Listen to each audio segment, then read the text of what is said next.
entitled Building Purpose-Built Evidence-Based Educational Technologies. It will be led by Steve Joordans, and he'll be talking about the ever-expanding toolbox of the Advanced Learning Technologies Lab. So please help me welcome Steve Joordans, Ainsley, Lawson, and Aakriti, kapoor.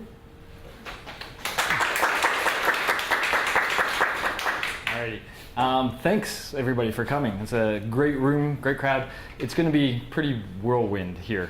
You're going to get a taste of a few things that we're doing in the lab, and just I want to start with a bit of apology, which is something you're never supposed to do in a presentation. But my life is out of control. I promised my wife we'd go on vacation, and the way things worked out, I basically have to leave today. They're waiting for me, so I'm going to talk for half an hour, and then I'm going to turn it over to Ainsley and Aakriti, who will kind of hit cleanup, I guess, as we go through. All right, so for the first part will be me though, and so the Alt Lab is the Advanced Learning Technologies Lab. And just to give you a little bit of a sense, I was initially trained as a cognitive psychologist, so did a lot of research on human memory, but love to teach. And I'm one of these guys, I don't know if it's ego or what it is, but I like to teach big classes. I enjoy having a large crowd, but one of the things I didn't like about teaching big classes when I started was that most of the big classes were multiple choice. It was lecturing and multiple choice assessment. And although I study memory and I like memory, I think there should be a lot more to education than memory. So in a weird little political move of sorts, I managed to take all of our multiple sections of intro psych and turn them into one monster intro psych course, which I had control over. And then we started trying to figure out how we could use technology to enhance not just the learning of the content of the course, but also skills, these core competencies that we all talk about pretty generally, things like critical thinking, creative thinking, self-reflective thinking, communication skills, both expressive and receptive. Now to give you a sense, my class is 1,900 students in a typical class, and by the way, Ainsley is my right hand when I teach that class, it's taught in a blended format. I literally go in and teach in a 500-seat lecture hall. Students can come and watch as I teach, but almost just like what we have going on today, there's a video camera in the back, a microphone right to that video camera, and usually later the same day, thanks to the web option and the fantastic web option team we have here, that lecture is put online. Latest 24 hours later, but they usually get, I lecture at 9, they usually have it online by 5. So students can come to my lecture physically if they wish, or they can watch them online, or they can do both if they're real suckers for punishment, or they can do neither, which sometimes they do as well. And that means we have this sort of online vibe, this blended style presentation. And so we've recently kind of cut back the lectures a little bit and tried to create tools that would have more active learning going on in addition to the lecture. So the story we're going to tell you today is just literally about 4 of the tools that we have available. I'm only going to be able to give you a real taste of them. For any of these, if you'd like to know more information, please feel free to contact us. I should have just put up, my email is Joordans, just as you see there, jordans@utsc.utoronto.ca. So feel free, if you're interested, to email me and we can do a virtual session or anything you want where I give you a lot more detail on these. But for now, you're getting a whirlwind tour. So let's start the tour. Oh, right. Yeah, forget that. So I am going to hit 2 technologies. And these are more of the older technologies, I think, the ones that have been around a little bit.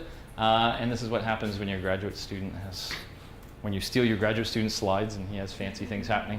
I'm going to talk about Peer Scholar, which is the most well-known, the most out there, and is also currently Blackboard embedded, so it's very easy to use. It's thanks to the IT people here. I see Brian Sutherland in the corner, and I saw Aiden around here somewhere. They've done a great job documenting and getting good documentation up. So as far as sort of a step into and use product, this is probably the easiest. And then all of these, by the way, are available to all of you here at U of T without charge. So what I'm going to do is just show you Peer Scholar. Is that okay? Hey. Yeah. Where'd you go? You can Where's the demo? So I'm also using Ainsley's laptop, which is strange for me. Okay, here's Peer Scholar. All right. For some reason selecting. I'm not selecting things. Your computer's different than mine. All right. We have fun in the alt lab. It doesn't usually look like this. For some reason, it's widescreen, but it looks vaguely like this. With Peer Scholar, this is really, I mean, to some extent, it's our baby. It's the one that I think does the most with respect to a relatively simple assignment, although it does ask a lot of students. The idea here is we're going to harness a number of things that we know are very powerful educationally, and these are peer assessment, self-assessment, and formative assessment. I'll kind of hit these as we go. But this is a tool that kind of harnesses all those. At some level, there's nothing new about Peer Scholar. All of the educational stuff that's within it is established, known, powerful principles. And in fact, if any of you have published a paper, when I go through this process, you're going to say, that's basically the publication process. And it basically is. But if you think of it instead in terms of giving our students exercise and experience with critical thought and with communication skills and with self-reflective thought, I think you maybe think of the publication process a little different, and you might start to think about how much you learned by going through that.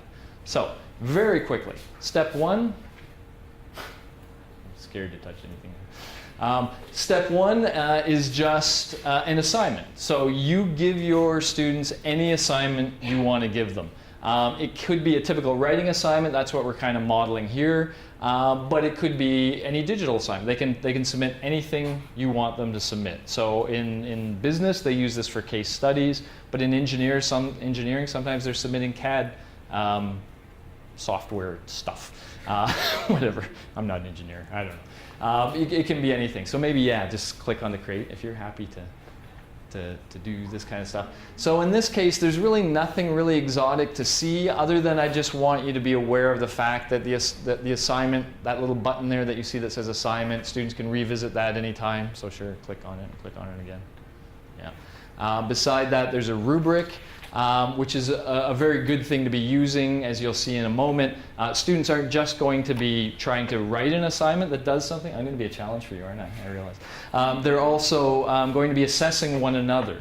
And so this rubric is kind of dual purpose. It's to guide them when they're creating their own assignment, but it's also to structure their assessment of peers. And so the rubric is pretty important within Peer Scholar. There's something there called a graphic organizer.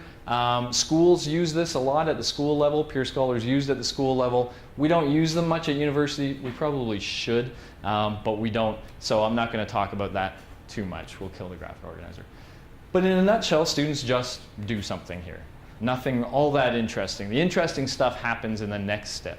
Yeah, hey, excellent. So, and might as well just jump to give feedback because we're going pretty quick here. What they see in this step is a subset of their peers' work. So they have submitted something, and this is one of the sort of ironies, I think, sometimes about how we do this. Imagine all of you guys submitted an assignment to me, and I'm grading, and then giving you guys feedback. All you've ever seen, there's all this rich information, all you've ever seen is your assignment go from you to somebody else and come back with some feedback. But there's all these other great examples of other people's work on the exact same assignment. So what we do in Peer Scholar is we show them what their peers are doing. I would typically use 6 peers, by the way. In this demo, we have 3. And they're not just shown this to look at. They are actually told to act like the teacher. So you are now charged with giving each of these peers some good feedback about how their work can be improved. And you can give feedback a few ways. You kind of see vaguely the yellow there, which are kind of inline comments. So for sentence structure or grammar, they can just make quick little notes. But then you can also do whatever you want in terms of some sort of quantitative thing. Here we have stars, but it could be a 1 to 100 mark or something like that. And anything you want students to specifically address. This is a kind of prototypical, especially in the schools. They call this the wish and the hug, which is how they like to give feedback. So the hug is talk about something good about this person's work, reinforce something positive. The wish is communicate something that you wish they had done differently, that could have been better. And when I give these sorts of things in my class, I will typically be a little more explicit. I will say, read your peers' work, think of all the ways it could be better, zero in on the one thing that if this person changed, you think would maximally improve their work, communicate that thing, so let's call that the weakness, communicate that weakness as clearly as you can, and also try to give this student some sense of how to improve that weakness. So as an example, if it was an argument, you might say, you know, I really couldn't tell what you were arguing until the third paragraph.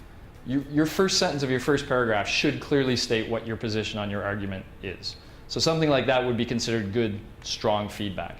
So they're giving feedback. It's supposed to be very pro-social. Your feedback is intended to help this person improve their work, not to criticize what they did, but to help them make that next step. And while you're doing this to, say, 3 or 6 people, that same number of people are doing this to your work. So we have a little bit of golden rule going in here, you know, do unto others as you'd have done unto you. So try to give them all good quality feedback, and hopefully you'll get good quality feedback. Why does this all matter? Because you're going to get a second chance. You're going to get a chance to improve your work based on the feedback. So we're all helping each other for that final submission. Few soapbox things I'll say really quickly about this peer assessment process. Really rich literature suggesting that it really changes the way students think about the work when you have to be the teacher. It makes them appreciate teachers, by the way. They start to realize, wow, it's hard to explain. Like, I know this is better than that, but to explain why this is better than that. And so now we're making them kind of do this exploratory learning. What is it that makes that such a powerful argument? And I have to express that. So it's a very powerful form of learning. And I like to say the following. It's also one thing to submit your paper and have your instructor tell you your work is average quality. So you kind of go, yeah, okay. But if you submit your paper and then you see your peers' work and you decide your work is average quality, like if you see other good examples and you think, oh, they're doing better than I am, you own the feedback, right? My work is average. I've decided that. Nobody else has. I've decided that. And I see some examples about how I could go about improving. So it's a very powerful learning context in the peer assessment process. So they do that first to others, and then peer scholars is much just, peer scholars is much about feedback as it is about the original composition. So keep that in mind. So we'll go to the last step real quick. Review feedback again. This will look just like the screen you saw, except what you're actually seeing here is your composition, and just stick on peer 3 once you go there, and this is now the comments that peer 3, again, all anonymous, doesn't have to be anonymous if you don't want it to be, but all the research suggests it's better if it's anonymous. These are the inline comments, and then if you scroll down, you'll see the comments, and then if you scroll down a little bit more, you'll see a usefulness. What we're doing here is, it's an advantage of peer feedback. So when your teacher says, here's your problem, you kind of have to go, okay, I guess that's my problem. My teacher thinks it's my problem. What we tell people here is, you're gonna have a bunch of peers giving you advice. Some of your peers know what they're talking about. Some of them don't have a clue. This is what we call life. Okay, you're gonna do stuff and people are gonna react to you, and a very important skill to learn is to think, listen to them, pay attention to them, think about them, but then decide for yourself how accurate you think that is. And so we're trying to explicitly do this now. Read the feedback, imagine you revised your work in line with what this person suggested. Do you think your work would be better? And based on that analysis from that pull down, categorize the feedback as either not useful, useful, or very useful. Okay, so that's the first step. Analyze the feedback. Think about the feedback. This focuses on what I like to call receptive communication. We say we want to teach students to communicate. We typically mean expressive, put our thoughts into words. But very important is the opposite too. Shut up and listen. Okay? Can you do that effectively? Can you hear somebody? So that's what this step is about. Was there a question? Quick question. Yep. Feedback givers get the ratings as useful, not useful? Yes. So you see that back, and you can in fact base grades on these components, although there's a whole caveat at U of T where ultimately it's the TA that has to give the grades. So all of this information is available, but it's a TA that has to go through and provide the grades. They don't have to, but if you use the undergraduate grades, you have to pay them all $35 an hour to do your assignment. Doesn't make sense. All right, and I want to emphasize the next step, and then I'll probably go light on the other stuff after that. The next step is you just got a bunch of feedback, use it. Okay, you now get a second chance. Here's your draft.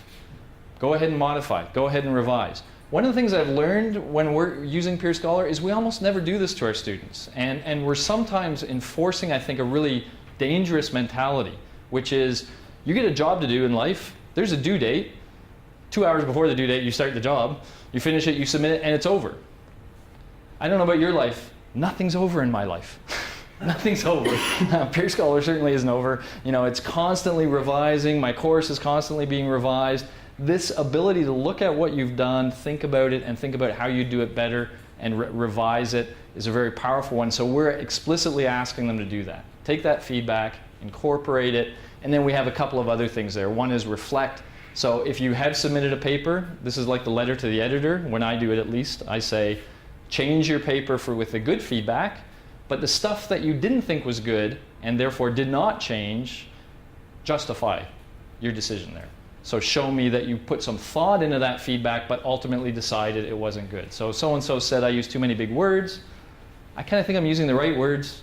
I think they should maybe just read more or something. So, you know, that's fine. And so now a TA can look at this and see that you put some thought and effort into it and can grade appropriately. Often there's a self-assess step there where we can ask them to basically assess their own work, in this case both the draft and the revision. That self-assessment step helps them take their critical thinking they're applying to others and kind of turn it in on themselves. That's probably the fastest I've ever described Peer Scholar, I think. But that'll give you the taste. At U of T, again, we always want TAs at the end to grade. That's good for a number of reasons. So it allows you to focus on both the product, how good was the draft and how good was the final product, but also on the process. How rich were the comments that you gave to your peers? And how appropriately did you revise your work given the comments you received? So when we do it, we have TAs grading those as well, and that kind of tells students it's not just about what you write, it's about the cognitive process you're going through as you go through. To give you a sense, for our assignments, which are 400 to 600 word argument pieces, we ask them to assess 6 peers. TAs take about 12 minutes per student to do the grading. And at least here, our dean has been fantastic in saying, hey, with all this pedagogy going on, if it's going to cost me 12 minutes per student so you can have an assignment of this in your class, you got the money. So at least here, Rick Halpern has been very good about anybody wanting to use Peer Scholar with respect to the resource demands. Whew. Any questions on that before I change gears totally on you? Yeah. Can you just give me a sense of how all students will submit an assignment online? So the 400 to 600 word essay is uploaded or cut and paste into this. It's all done at the same time, and then as my paper is being reviewed by 6 others, I'm reviewing 6 other papers. Correct. Do I get the feedback before I do the other reviews? No, I'm assuming it's all being done at the same time. And then when I'm able to revisit my paper and make modifications to it, am I allowed to draw on, basically I'm actually interested in what's the relationship between what I've just read in those 6 other papers and the revised paper that I write after the fact, and what's the impact on my grade if I've just actually rewritten the paper, let's say, and I've written a much better paper. Does it then, but I guess that's good. Yeah. So this is the complex, the hardest thing for TAs when they're put in this situation, we have this whole calibration session, is that appropriateness of the revision, because it's tricky in the following sense. Imagine you submitted a really good draft and the comments you got weren't really very useful. Nobody really gave you anything good, and so you did very little. That's appropriate. Or you submitted a very bad draft and you got a bunch of rich comments, and so you changed the paper a lot in line with those comments. If you did that in an intelligent way, that's also appropriate. So it's not the extent of revision, it's how appropriately you modified your paper, I should say, given the original quality and given the comments you have. And so what the TAs look for is, did they have information that they could have used to make their paper better and ignored it? That's bad. Or did they use bad information? That's bad too. The most common thing we see is they're very hesitant to revise at all. So this is what worries me. Our students do not do what we've all learned to do at some point, which is occasionally just throw our work away and start fresh. they're very hesitant to do that. Even when I'll give you one concrete example. They're supposed to have one argument in my piece. We've seen time and time again where like 3 peers have told them, you actually have 3 arguments. You're supposed to have one. Very clear feedback. Do they actually remove 2 of the arguments and beef up one? Almost never. Wow. It's like they can't. But I wrote those other 2, and it's a strange kind of view. Yeah. I suspect maybe the suspicion is, I think when I was an undergrad, yeah. I could have read 6 of your essays and figured out what I believe about myself that I believed that then, what Hamlet's about. So I just make some junk up about Hamlet, read 6 of your papers, randomly selected, I'm going to get an A out of some good student's paper back, and then I'll just be able to write my paper without ever reading the stupid board. So we haven't seen that sort of, we've never kind of felt that worry, but when they use it at the Rotman School of Business, they're very concerned about that with case studies, because apparently, so they tell me, with respect to case studies, it's all about the sort of cleverness of the idea sometimes that somebody puts in. So what they do, and what Peer Scholar can support this much more complex use cases. So there's, for example, is what we call the AB. They have half their students writing on case A, half on case B, and you have to know both cases. So you write on A, but then you assess the Bs. And the Bs are assessing the As. And then you revise your A. In that case, they still say, well, you can still steal ideas, but you can't just steal an idea. You have to steal it, migrate it into the context of your case, attach it all, and they say that's the kind of stealing we're trying to teach in this course. We're trying to teach our students how to take great ideas. Grab them. MTutor is going to be really fast, but I'll do one more. Sorry, questions about, I'm interested in potentially mundane details. You said 12 Sure. minutes per student for grading. That's grading the process and the final That's product, it. or That's just the yeah. process? That's everything. Wow, and kind of related to what was just being discussed, is it the same topic for all students, or do they pick different topics to argue? I mean, it's really up to you how you want to do that. So we did have examples where we had multiple different topics and students kind of went into the stream of the topic they chose, so they're still assessing within the topic. But there's a lot of flexibility in how you set all of this up. But they're giving feedback on people who wrote on the same topic? Typically, yes. Okay. Most typically, yes. But it doesn't have to be that. I mean, you can, if it's a general creative writing course, for example, you could ask them all to write on, I mean, Aakriti should be talking about creative writing, but anything that they want to write on, and now their feedback would be more about, well, how creative was your piece, but it would be very different. Yeah. Yeah. Yeah. Okay. So last year we used Peer Scholar in a course, in a global health course, Yep. and we used it in a slightly different way. We eliminated the last part, Yep. we used only the first 2. Yep. That's not always seamless. There are some issues related to timing and when one part starts and when the other one, which were a little bit confusing, but that's a minor thing. But given that you say that Peer Scholar is still under development, Yes. How much flexibility is there for sharing ideas on additional features? Yeah, this would be a great. We will be adding actually to peerscholar.com, the website, a idea Dropbox kind of thing for doing that, where you can also vote on ideas that other people have submitted. But now is a really good time. So we're aggressively building version 3 now. It has to be ready by the time my assignment is happening this October. But it's a really good time. If you had thoughts or issues or ran into anything. Well, there was one thing that came out of a presentation yesterday. The presenter, I apologize, I don't remember his name, was using Blackboard to create sort of a discussion forum where all assignments were actually visible to everybody, in addition to this kind of peer assessment, because that would be the starting point for an ongoing discussion. That would be perfect for our course, because it's a flipped format course, so this happens before the classroom activities that are based almost essentially on small group discussion. So having that kind of feature there would be fantastic. Yeah, we should talk. I have lots of things I want to say. Okay. 5 minutes to do MTuner. MTuner, by the way, I'm going to do this relatively quickly. It's multiple choice on steroids. It's an online multiple choice test. But the idea, and this is really probably most relevant if you're teaching online courses. And so, for example, my course, just so you have a concrete idea, they get 4 of these. They get 1 after every 3 weeks of the course, and they're incrementally on more and more of the content. So this is more content focused, but you'll still see some of those processes come into play. And then there's a sit-down final worth 50% of the mark, cumulative, that they must pass to pass the course. So it's really the final exam and peer scholar that kind of discriminates between the students. The M-Tuners kind of does, but it's as much about preparing them for that final exam as it is about assessing where they are now. So it's what's called assessment for learning. The idea that when students are writing something like a multiple choice test, when they're being assessed, they are very attentive. They are very engaged. Their mind is there. So why don't we use that as a learning opportunity? I'm going to tell you the flip side of this. There's a lot of research on multiple choice tests that shows that, in fact, students are learning a lot. They're learning the good and the bad.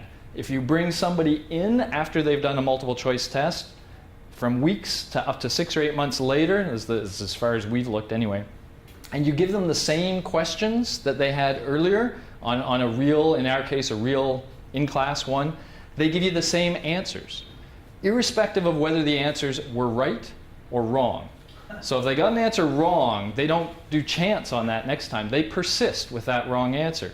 There seems to be a strong phenomenon, it's called the testing effect, that when they choose a given answer, that kind of gets connected, and it's kind of like they're learning misconceptions every time they're wrong. So the idea of M-Tuner is to try to prevent that from happening and to kind of reinforce the good knowledge, but also get rid of these false ones. And so I'll just give you a taste. It also has other things that are all based on research. The first one you'll see here is we start with the question, but we don't give the alternatives. There's a lot of research that when you're doing this assessment for learning, if you give the alternatives, students go right to recognizing what fits, what answer fits that question. But if you just give them the question, they actually think. What is the answer to that? If they think, then the learning advantages are upwards from 4 to 8% more. So the effect of doing this test on subsequent learning is much stronger if you have them go through this. Even if you don't count this for anything, even if you just soapbox with your students and say, hey, this is a smart thing to do. So they could type anything there. Exactly. They submit, then they see the alternatives. Now the correct answer here, we need to style this, but it's fine. You're not going to pick the correct answer, are you? The correct answer, what is self-reporting? So it would be the second one, would be the correct answer. And sure, go ahead and pick that. Let's show them what happens when you're correct first. So it turns green, and then you get a second thing that kind of reinforces that knowledge. So you're told you were right, and you're given another little hit that says, yeah, that's what that is. Cool. All right, so close, go on to the next. Continue. There's a little score too, by the way. Notice I get 2 points for getting it right first time. Okay, I'll come back to that in a second. What is a variable? Something that can... Excellent. Which is true. So that answer would be the fourth answer. Wow, you got it exactly right. That's creepy. But let's try now having her pick something else. So anything but the fourth one. See, it shows up red. And now what it's doing here, I don't know if we have audio, but we don't really need it. But does this plug right in? Yeah. So what we've done is, because of the web option, which is really nice at UTSC, all of our lectures are videotaped. Where'd my voice go? It was there a second ago. So anyway, this doesn't look like a very exciting video because the videographer at this time was just focused on my slide while I was talking. But we literally bring them back to the classroom. And we say, there's something within the next 2 minutes of the lecture that's related to that question. So if you pay attention and you listen, and they can do that for a while, then they close it, then they come back to the question, and they can pick another answer. And if they pick the right one, yep, go ahead. They're told they're right. Notice they got 1 point. So if you get it right the second time, it's kind of like those scratch and win cards, if anybody has seen those. It's the same idea, but a little different. Again, they're told why it's right. Let's do one more where we get it wrong both times. What makes a good theory? Anybody? The word falsifiability isn't right on here. Steve. So good theory leads to predictions that are falsified. So that would be leads to hypotheses. Yeah. Okay. So that's wrong. So now they get thrown back to the classroom. You can see at least now it's a little more of a video. Well, they zoomed anyway. That's all right.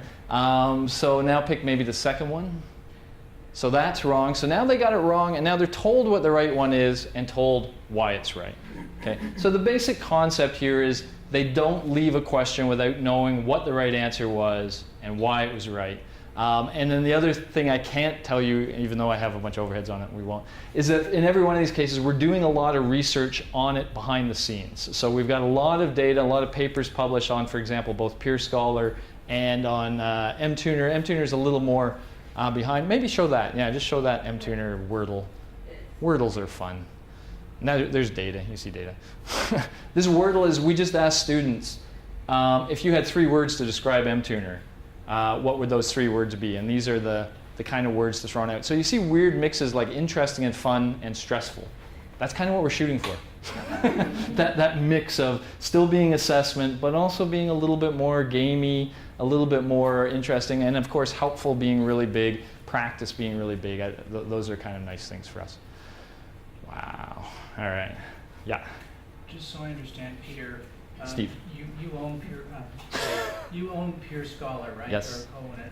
I'm just out of curiosity, the students in your course, there's lots of them you said, do they pay a fee to? Nobody at U of T pays. So Peer Scholar is licensed to Pearson Education for distribution in Canada. So the way that works, if you want to build anything well, you need money. I've learned that well. So Pearson gave us the money and continues to give us the money to develop Peer Scholar. In turn, they get the rights to sell and distribute it in Canada outside of U of T. U of T is a little bubble.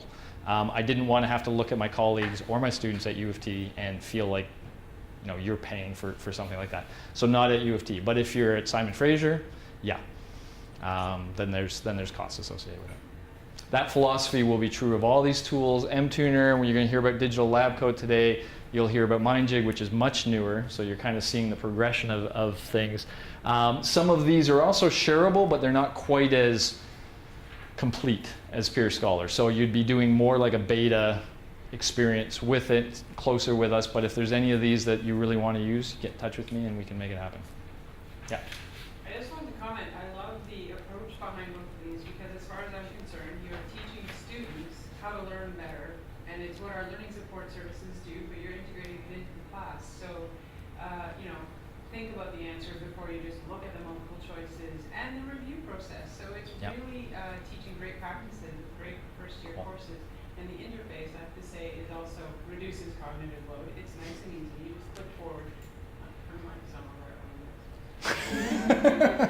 Which shall remain unnamed. Yeah. How do you adjust for time for the text? Because these steps, and I understand that the encouraging students to think and even to double check even when the answer is correct, but in a situation where time is really important, I would not read that stuff. Yeah, there's so much that I haven't talked to you about for some of these. And if you saw the administrative tool behind Peer Scholar, you might not think it's quite as clean as the as the student-facing side. But you can adjust all of it. So every step of the way, you can adjust timers. There's a lot of research, for example, that suggests on an open book exam, if you give people a minute or less, they don't do any better with the book.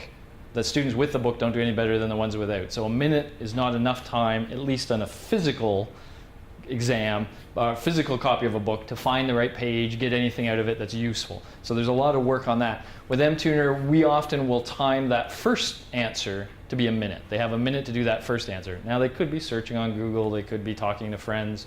There's a lot of research we're doing on academic integrity. Okay, this is the administrative side of mTuner, so it's still kind of clean.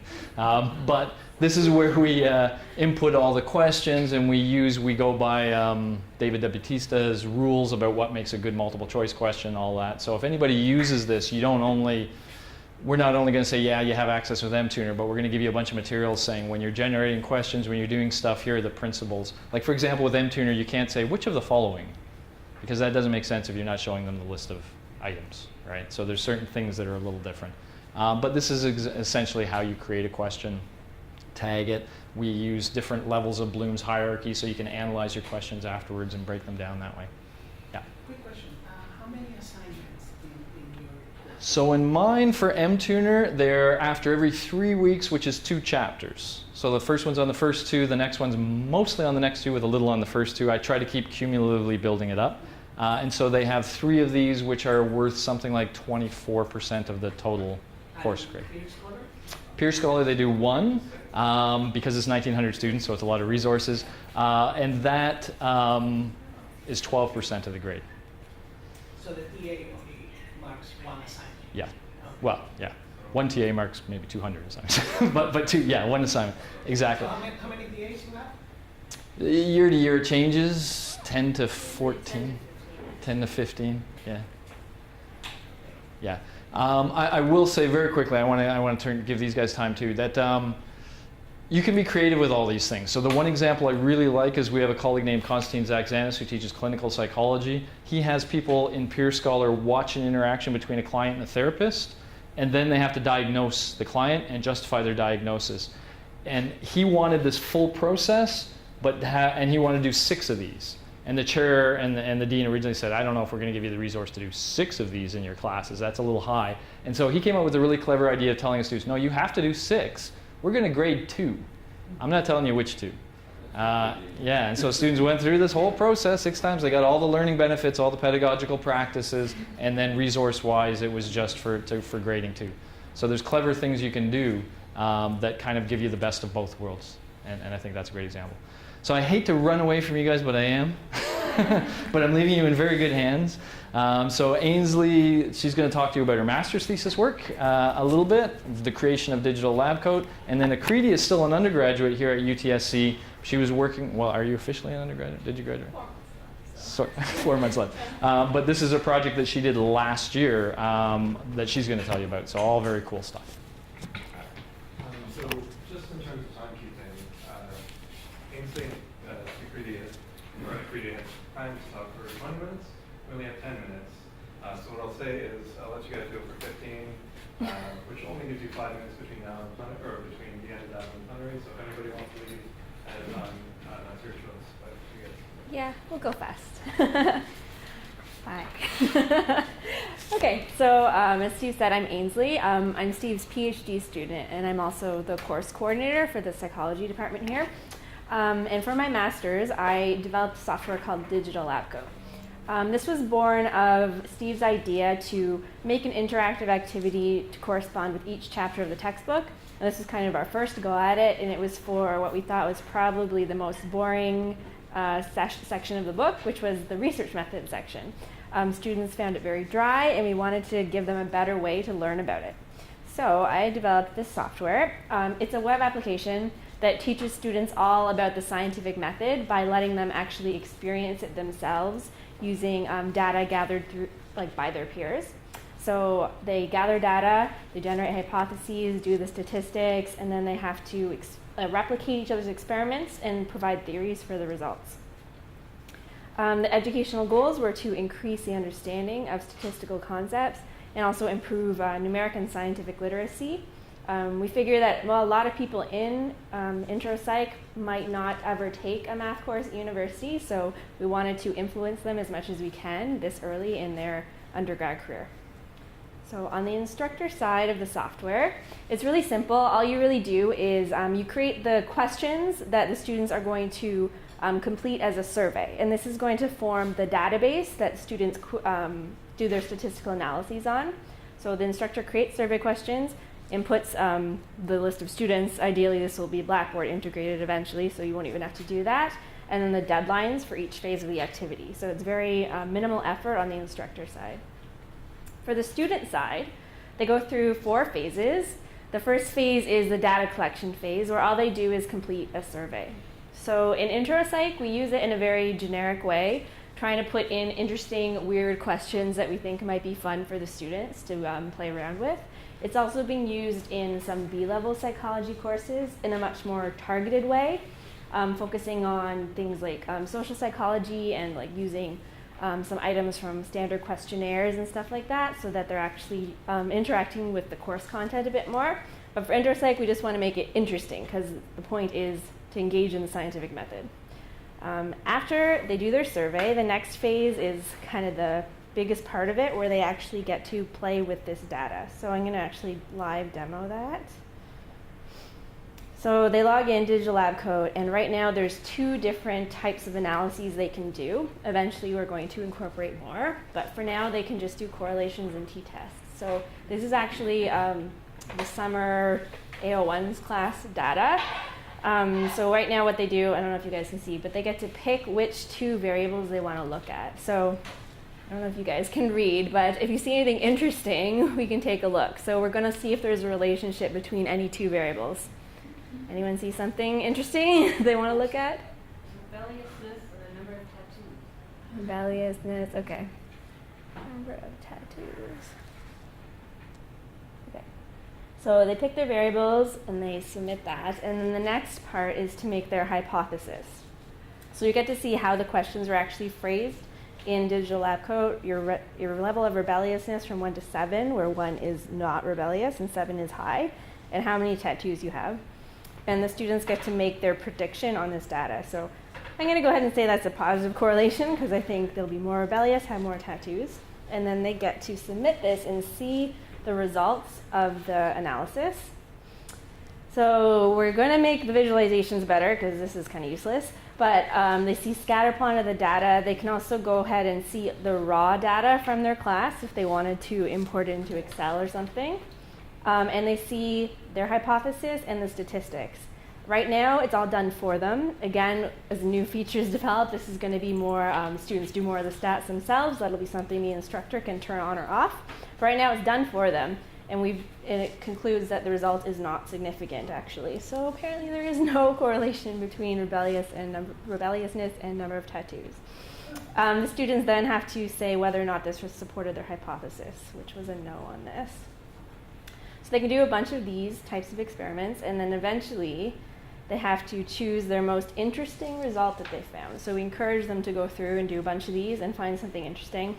So a lot of non-significant ones here, but here was one that was significant. There was a correlation, negative correlation between test anxiety and confidence and identity.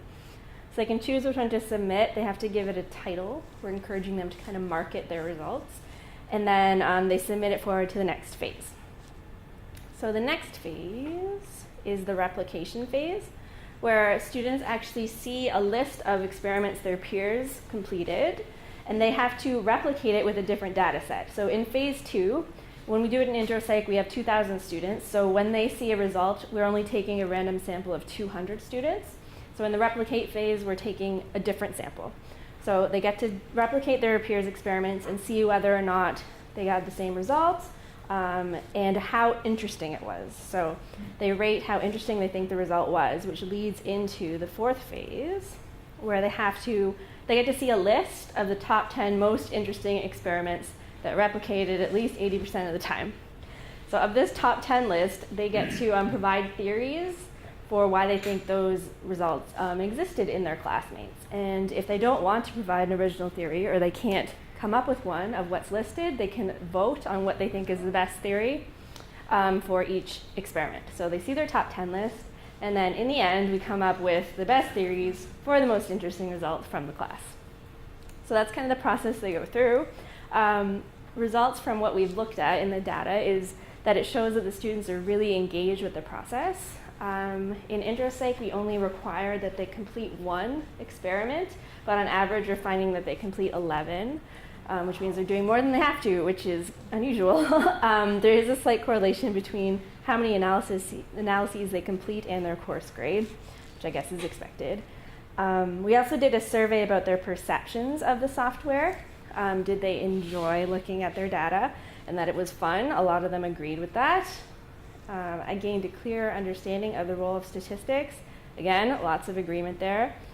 Concepts from statistics like sampling, replication, hypotheses, third variables made more sense after using Digital Lab Coat. Most of them endorsed that as well.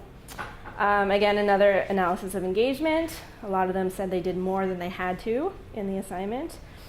And finally, we were happy to see that it seems to kind of alleviate some of the fears about statistics courses that they might have to take later now that they understand the role that it plays in science, basically.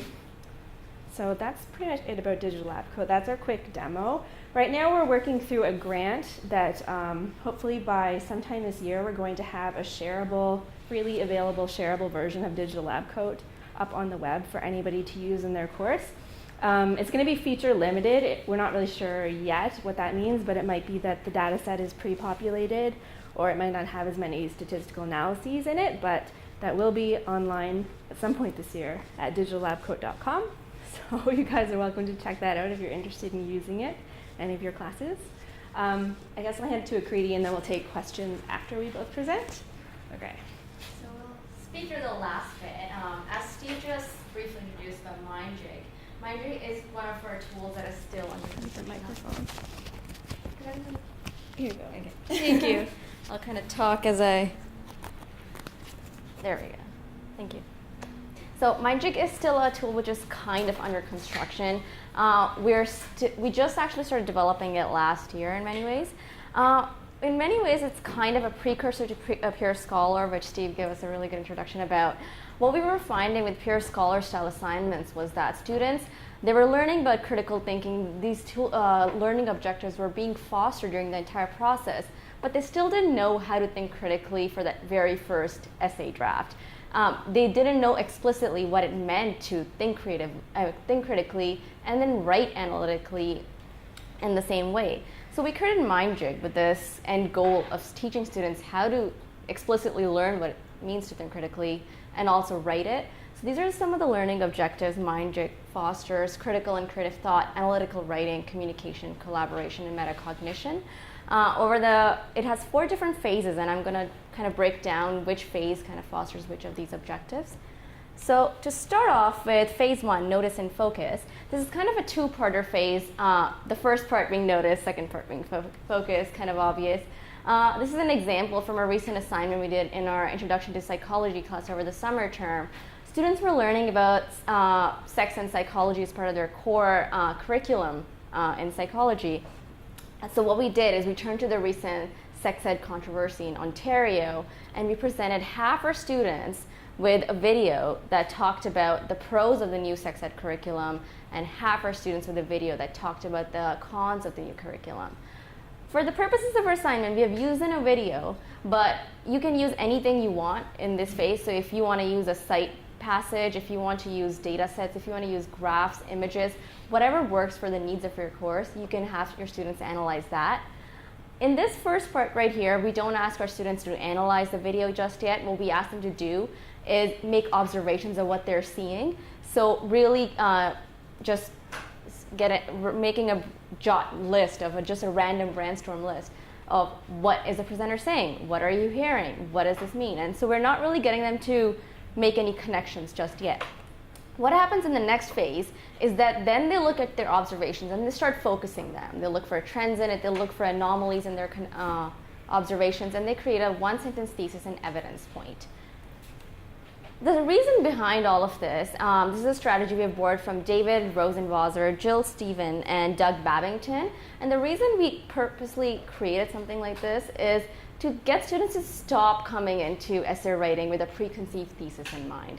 So the analogy I like to give our students is that Newton didn't just one day wake up and say, today I'm going to write a paper on gravity. No, he kept his eyes peeled. He noticed the apple falling on his head. He focused his observations. And because of that, he was able to make an innovative discovery. Similarly, we want our students to be innovative leaders. And the way we can get them to become innovative leaders is to start training them to walk away from preconceived ideas and creating their own unique ideas and arguments. What happens in the next phase, which is discuss and debate here, is students are then put into groups of 4. Half the students in the group have watched video A, and half the students have watched video B. What they have to go through is this 4-step process here then, is they see theses of all the 4 different students in the group, and they have to give a counter argument to each of the 4 peers. Then each of those 4 counter arguments they receive for their own theses, they have to rebut that with another claim of their own. After that, they have a free debate of sorts. So you can see in the examples here how students are being poked by their own peers. So, the first thesis is not entirely analytical on its own yet. The sexual curriculum should not be taught to kids at such a young age. A counter-argument is going, what exactly is such a young age? So things like that, the peers themselves are helping each other. And this is kind of a self-critical learning moment here because they're learning that good writing and good critical thinking is constantly about rewriting, having your ideas challenged and changing your ideas in light of these counter-arguments that you receive. Lastly, which is a critical aspect of this phase is that they look at their old thesis, they have to rate what they think of it now in light of this discussion, and then they have to improve it, which again, you've probably all experienced this in your own scholarly experiences. You send an article to the journal for publication and you get it back to improving it. And the same thing, we're trying to get this process instilled in our students at a very early age. The next process, so the phase 1 and phase 2 in our own class, we give students about an hour to do phase 1 and phase 2. This next phase, they get about a week to do it. What they have to do here is in their groups of 4, they have to work collaboratively to produce a short essay. It's kind of like a Google document style passage. Everyone can add points, everyone can delete each other's points. But a unique thing about this tool, what it does is that it kind of counts how much contribution each student has given. So even if I write something and Ainsley deletes all of it, Steve will know how much each of us put into the assignment, which is really useful for teachers. Lastly, our last phase is reflect and review. And what happens here is students kind of, we all know not everyone likes group work, so they have a chance to comment about their experience with this tool, and then they can have peer evaluations, and they can also assess themselves right over here. But the reason we have something like construct and collaborate, where we're working in a team, is that as many of you now know, much of teamwork that happens today happens over email and Microsoft Word track changes. Sometimes you don't even get to meet the people you're working with. And we really want students to be comfortable with working in teams online, but we also want them to be able to communicate their ideas in writing really well, so that when they are presented with these opportunities in the professional world, they're able to clearly communicate what they want to say. Now, really briefly, we'll skim through this, is MindJig in the classroom. How successful is this tool? Right now, because it's really recent, we haven't been able to test it too much. We had 2 beta tests early in the year with a small number of students. We tried launching it in the winter term of the Introduction to Psychology course, but because of the large number of students, it unfortunately crashed. It did work again in the summer term, so we're on our way back almost. But one of the things we're finding is that the technological difficulties that students face is having an impact on their perception of the tool. When the technological difficulties were the highest, which was in Experiment 1, the first time we launched it, students really did not like the assignment, but the moment there were fewer technological difficulties, they really enjoyed the tool. But more importantly, they felt it was useful to them. So they felt this tool will better help them develop their writing skills in Experiment 2 and 3. Same thing with, they felt the debate was more structured than in most classroom and tutorial discussions. Most classrooms, when you're trying to have a discussion, there's constantly 4 hands that go up, and majority of the class is sitting behind their desks. Here we're forcing everyone to participate. And interestingly enough, a lot of them in all 3 of the experiments felt that this will better help them to understand what it means to think critically. And this was our goal from the get-go. So students have a clear idea of the kind of thinking we want them to take part in. And we really strongly believe that once we're able to kind of get all the technological glitches sorted out with this tool, it will be really successful and it will be really useful for both the teachers and the students in the classroom. And I think I'm just going to end off with MindJig right there. If you have any questions for either Ainsley or me. Sorry we had to kind of rush through that last bit there. So thank you very much. Yeah,